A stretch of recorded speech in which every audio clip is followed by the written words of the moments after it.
नमस्कार दोस्तों, चलिए जानते हैं झारखंड की 50 फटाफट बड़ी खबरों को सिर्फ 10 मिनट में। लेकिन उससे पहले आप यह वीडियो किस जगह से देख रहे हैं हमें कमेंट में जरूर बताएं। रांची सराफा बाजार में आज सोने की कीमत लगभग स्थिर रही। दुकानदारों का कहना है कि शादी का मौसम नजदीक आने से मांग धीरे धीरे बढ़ सकती है। ग्राहकों ने भी कहा कि कीमतें ज्यादा न बढ़ें तो खरीदारी करना आसान रहेगा। सरकार और कंपनियां मिलकर कोयला उठाव बढ़ाने की नई योजना चला रही है। बताया गया कि कोल इंडिया की सहायक BCCL ने ऑफर दिया है कि 20 रैक कोयला उठाने पर करीब 1.60 करोड़ रुपए तक कैशबैक मिलेगा, जिससे उद्योगों को राहत और उत्पादन में तेजी आने की उम्मीद जताई जा रही है। झारखंड में पर्यावरण और शोध को मजबूत करने के लिए सरकार ने बड़ा कदम उठाया है। लगभग 30,000 पेड़ों की जेनेटिक मैपिंग कराने की तैयारी है ताकि पुराने जलवायु पैटर्न समझे जा सकें। विशेषज्ञ मानते हैं इससे भविष्य की खेती, जंगल प्रबंधन और मौसम बदलाव की योजना बनाने में वैज्ञानिक आधार मिलेगा। देवघर क्षेत्र में बड़े निवेश की चर्चा तेज है। उद्योगपति गौतम अडानी बैद्यनाथ धाम दर्शन के बाद नेताओं से मिले और प्रस्तावित 2400 मेगावाट पावर प्रोजेक्ट का जायजा लेने वाले हैं। माना जा रहा है कि परियोजना आगे बढ़ी तो रोजगार, बिजली आपूर्ति और आसपास के इलाकों की अर्थव्यवस्था को मजबूत सहारा मिल सकता है। झारखंड नगर निकाय चुनाव में कई जगह जबरदस्त मतदान देखने को मिला। सरायकेला नगर पंचायत में दोपहर तक लगभग 47% से अधिक वोटिंग दर्ज हुई, जबकि खूंटी इलाके में भी मतदाताओं का उत्साह साफ दिखा। प्रशासन इसे लोकतंत्र के प्रति लोगों के बढ़ते भरोसे का संकेत मान रहा है और शांतिपूर्ण मतदान सुनिश्चित करने में जुटा है।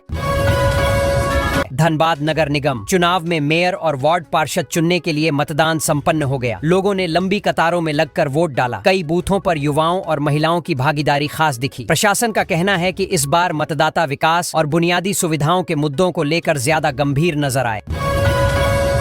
धनबाद के कुछ वार्डों से मतदान के दौरान शिकायतें भी सामने आईं। कई मतदाताओं ने कहा कि पर्ची में नाम गलत छपा था, जिससे हंगामा हुआ। अधिकारियों ने मौके पर सुधार की कोशिश की और लोगों से शांत रहने की अपील की। चुनाव आयोग का कहना है कि ऐसी शिकायतों की जांच की जा रही है। एक वार्ड में मतदान के दौरान तनाव बढ़ गया। जब बूथ लूटने की कोशिश की खबर आई, विवाद इतना बढ़ा कि मारपीट तक हो गई। पुलिस ने तुरंत पहुंचकर स्थिति संभाली और सुरक्षा बढ़ा दी। प्रशासन का कहना है कि दोषियों की पहचान कर कार्रवाई की जाएगी ताकि चुनाव प्रक्रिया की निष्पक्षता बनी रहे। चास और फुसरो इलाकों में मतदान तेज रफ्तार से हुआ। सुरक्षा बलों की मौजूदगी में मतदाता निडर होकर वोट डालते दिखे। कई बुजुर्ग और पहली बार वोट देने वाले युवा भी उत्साहित नजर आए। अधिकारियों ने कहा कि शांतिपूर्ण चुनाव कराना प्राथमिकता है और हर संवेदनशील बूथ पर निगरानी रखी जा रही है। जमशेदपुर क्षेत्र के मानगो और आदित्यपुर समेत सैकड़ों बूथों पर मतदान जारी रहा। मुस्लिम बहुल इलाकों में खासा उत्साह देखा गया। स्थानीय लोगों ने कहा कि वे अपने इलाके के विकास के लिए वोट कर रहे हैं। प्रशासन ने भीड़ को नियंत्रित करने के लिए अतिरिक्त कर्मी तैनात किए ताकि मतदान सुचारू रूप से चलता रहे। राज्य के 48 निकायों में वोटिंग अच्छी रही। हालांकि राजधानी रांची में प्रतिशत अपेक्षाकृत कम रहा। कोल्हान क्षेत्र आगे रहा। अधिकारियों ने बताया कि कुल मिलाकर मतदान शांतिपूर्ण रहा और लोग बड़ी संख्या में लोकतांत्रिक प्रक्रिया में भाग लेते दिखे, जिसे सकारात्मक संकेत माना जा रहा है। सुबह से ही राज्य भर में लोग मतदान को लेकर उत्साहित रहे। आम नागरिक से लेकर समाज के प्रभावशाली लोग भी वोट डालने पहुंचे। अधिकारियों ने बताया कि दोपहर तक मतदान प्रतिशत लगातार बढ़ रहा था। प्रशासन लोगों से अपील करता रहा कि समय रहते वोट डालें ताकि स्थानीय सरकार मजबूत बन सके। 3 बजे तक राज्य में मतदान करीब 50% से ऊपर पहुंच गया था। चुनाव आयोग के अनुसार कई जगहों पर महिलाओं की भागीदारी पुरुषों से अधिक रही। इसे स्थानीय शासन में बढ़ती जागरूकता का संकेत माना जा रहा है और उम्मीद जताई जा रही है कि परिणामों में भी जनता की प्राथमिकताएं साफ दिखेंगी। मुख्यमंत्री हेमंत सोरेन और राज्यपाल संतोष गंगवार दोनों ने कतार में लगकर मतदान किया। उन्होंने लोगों से कहा कि विकास और बेहतर सुविधाओं के लिए हर नागरिक को वोट देना चाहिए। नेताओं का कहना है कि मजबूत निकाय ही शहरों और कस्बों की समस्याओं का समाधान तेजी से कर सकते हैं। राजनीतिक बयानबाजी भी तेज रही।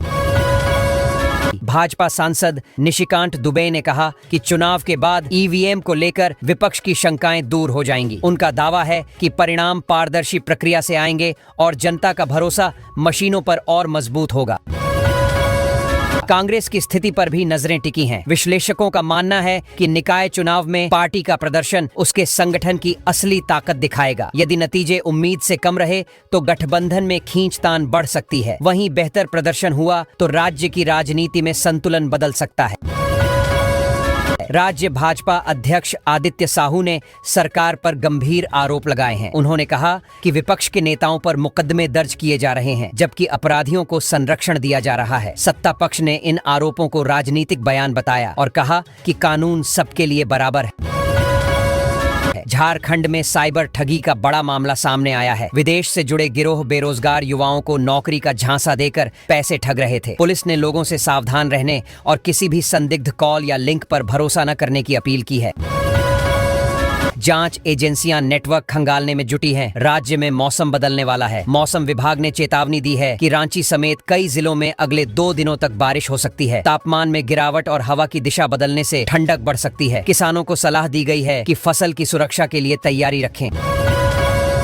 धनबाद से भोपाल के बीच नई ट्रेन सेवा शुरू होने की खबर से यात्रियों में खुशी है। रेलवे ने बताया कि ट्रेन सप्ताह में 3 दिन चलेगी, जिससे छात्रों, मजदूरों और व्यापारियों को बड़ी राहत मिलेगी। स्थानीय लोगों का कहना है कि इससे लंबी दूरी की यात्रा आसान और किफायती हो जाएगी। दलमा वन क्षेत्र में वैज्ञानिकों को तितलियों की 5 नई प्रजातियां मिली हैं। विशेषज्ञ इसे जैव विविधता के लिए बड़ी उपलब्धि मान रहे हैं। उनका कहना है कि इससे पता चलता है कि जंगलों का पारिस्थितिक संतुलन अभी भी मजबूत है और संरक्षण प्रयासों को और तेज करने की जरूरत है। निकाय चुनाव में मतदान प्रक्रिया को लेकर भी जागरूकता फैलाई गई। अधिकारियों ने बताया कि मतपत्र पर सही तरीके से मुहर लगाना जरूरी है, नहीं तो वोट निरस्त हो सकता है। कई बूथों पर कर्मी मतदाताओं को नियम समझाते नजर आए ताकि कोई गलती न हो और हर वोट सही गिना जाए।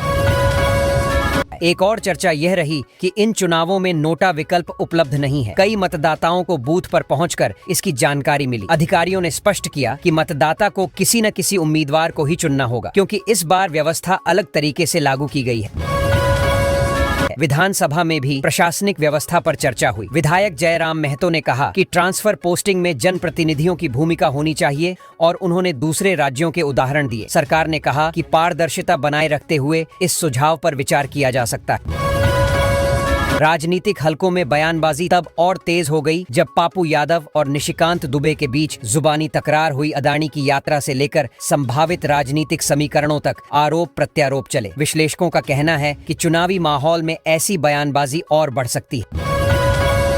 ग्रामीण इलाकों में सोलर लाइट लगाने के दूसरे चरण को सरकार ने मंजूरी दे दी है। करीब 120 करोड़ रुपए से गांवों की सड़कों और चौक चौराहों को रोशन किया जाएगा, ताकि सुरक्षा बढ़े और लोगों को रात में आवाजाही में दिक्कत न हो। अधिकारियों को काम जल्दी शुरू करने का निर्देश भी दिया गया।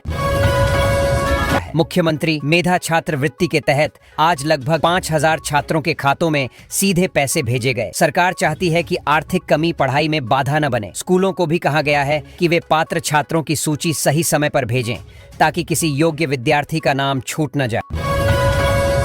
देवघर में स्वयं सहायता समूहों के उत्पादों के लिए नया मार्केटिंग हब शुरू हुआ है। यहाँ महिलाओं द्वारा बनाए गए मसाले, अचार, कपड़े और हस्तशिल्प को बाजार मिलेगा। अधिकारियों का मानना है कि इससे गांव की महिलाओं की आमदनी बढ़ेगी और उन्हें अपने काम को आगे बढ़ाने का भरोसा मिलेगा। राज्य की 100 नई पंचायतों को हाई स्पीड ब्रॉडबैंड से जोड़ने का लक्ष्य आज पूरा होने की जानकारी दी गई। अधिकारियों का कहना है कि इससे ऑनलाइन सेवाएं गांव तक पहुंचेंगी, छात्र पढ़ाई कर सकेंगे और सरकारी कामकाज भी तेजी से होगा। कई जगह लोगों ने पहली बार तेज इंटरनेट चलने पर खुशी जताई।